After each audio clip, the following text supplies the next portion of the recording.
Try করি নতুন কোনো কিছু, এবং সেটা হবে air dry clay. Hello everyone, I am Tashfia. Welcome to another brand new episode with Clumsyco. আজকে আমরা এয়ার ড্রাই ক্লে দিয়ে বানাবো ক্লে ক্যালেন্ডার। সো কথা বাড়িয়ে লাভ নেই, ভিডিওটি শুরু করি।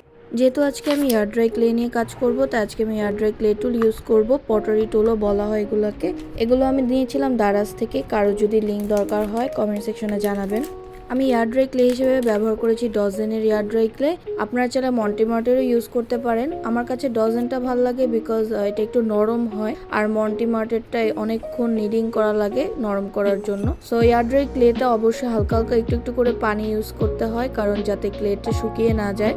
যেহেতু আজকে ক্যালেন্ডারটা হবে ডার্ক শেপের, সো প্রথমে আমি ডার্ক শেপ আনার জন্য প্রথমে বডিটা বানিয়ে নিলাম। এয়ার ড্রাই ক্লের সবচেয়ে বড় সুবিধা হচ্ছে পানি দিয়ে যে কোনো জায়গা স্মুথ করা যায়। দেন আমি ডাইসগুলো রাখার জন্য একটা টুলের সাহায্যে জায়গা কেটে নিচ্ছি। আমি এখানে স্কোয়ার শেপে নিয়েছি। স্কোয়ার শেপ কাটার কারণ হচ্ছে যেহেতু 2টা ডাইস আর 3টা রোল থাকবে, সো যাতে জায়গাটা হচ্ছে ফুললি ফিল আপ হয় সেজন্য। আচ্ছা, এখন একটা কথা হচ্ছে এখানে আমি কেন এয়ার ড্রাই ক্লে ইউজ করলাম, এটা আপনাদের মনে অনেকে কোয়েশ্চেন আসতে পারে।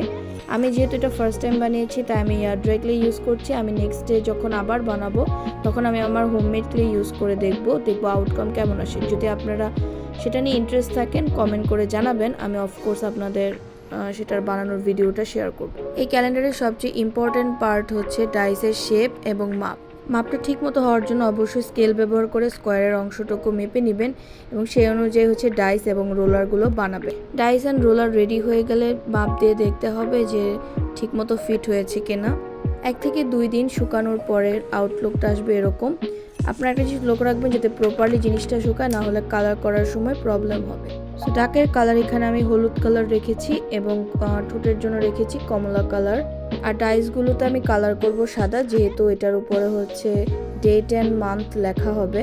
যেহেতু আমি চোখের শেপ অনেক ভালোভাবে পারি না, তাই আমি তুলির এই ট্রিক্সটা ফলো করি। ডাইসগুলো লেখার জন্য আমি একটা পার্মানেন্ট মার্কার ইউজ করেছি। প্রথম কিউবে আমরা লিখবো 0 1 2 3 4 8, অ্যান্ড সেকেন্ড কিউবে আমরা লিখবো 0 1 2 5 7, অ্যান্ড লাস্ট হচ্ছে 6টাকে আমরা উল্টায় 9 হিসেবেও ইউজ করতে পারবো। প্রত্যেক রোলারের 4টা সেট আমরা 4টা মান্থের নাম করে মোট 3টা রোলারে টোটাল 12টা মান্থের নাম লিখবো। এখানে আমি ডাকে কিছু আলাদা কিছু জিনিস অ্যাড করেছি, সেটা হচ্ছে একটা ঝুড়ি আর মাথার উপরে একটা পদ্ম পাতার ক্যাপ। ঝুড়িটা অ্যাড করার রিজন হচ্ছে বাকি 2টা রোলার রাখার জন্য। ঝুড়ি আর পদ্ম পাতা বানানোর জন্য আমি ব্যবহার করেছি হোমমেড ক্লে। আপনারা চাইলে এয়ার ড্রাই ক্লে ইউজ করতে পারেন, বাট আমার হোমমেড ক্লে যেহেতু অনেক পছন্দ, প্লাস আমি এটা নিয়ে অনেক কাজও করি, তাই আমি হচ্ছে হোমমেড ক্লে ব্যবহার করেছি এখানে। আর এখানে আমি জিনিসগুলো অ্যাটাচ করার জন্য ব্যবহার করেছি ফেভিকলের MR glue. And here is the final look.